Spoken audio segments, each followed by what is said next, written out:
Hey guys, we're going to be in Jeremiah 29. We're going to start with verse 12 and we're going to go through verse 13. Actually, part of 14. All right, so it says this: Then you will call upon me and go and pray to me, and I will listen to you.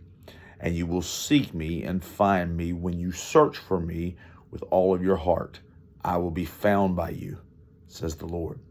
When you search for God with all of your heart and want to be closer to God with everything you got, fully committed to knowing Him more, God will reveal Himself to you.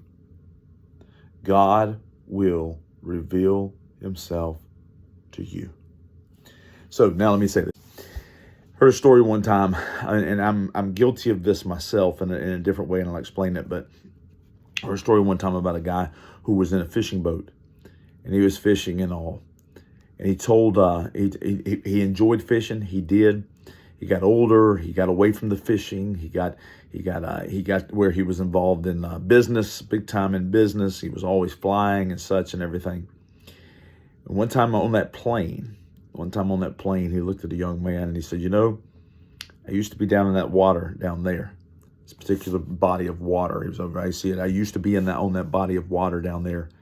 And I'd be in a boat and I'd be fishing and as excited as I could be and having the greatest time in the world. And I would look up to those planes and I'd say, man, I hope one day I'm in those planes.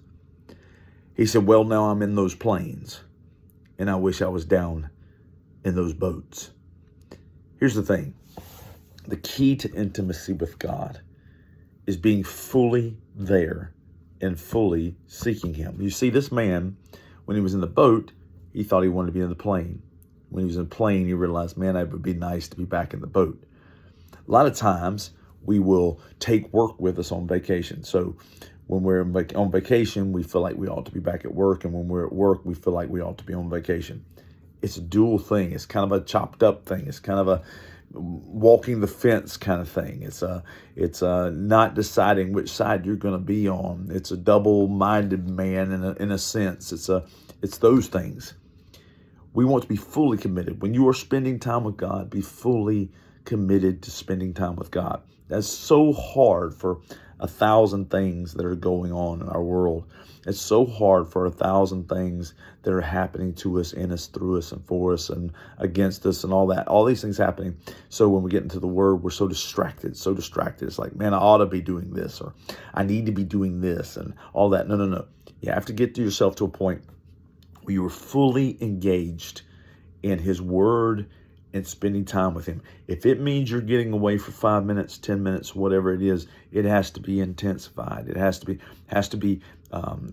has almost laser-like focus in order for you to get exactly what's supposed to be from this. Now, that doesn't mean you shouldn't read it when you're distracted. Read it anytime you can. But if you want to fully know God, if you want to be fully knowledgeable about your Lord, then you got to spend some time, non-distracted time, reading about Him. Then you will call upon me and go and pray to me, and I will listen to you. And if you'll seek me with all of your heart, I will be found by you. You will know and understand more about God when you spend intimate time, undistracted time, not time thinking you ought to be doing something else, time with Him. Love you guys.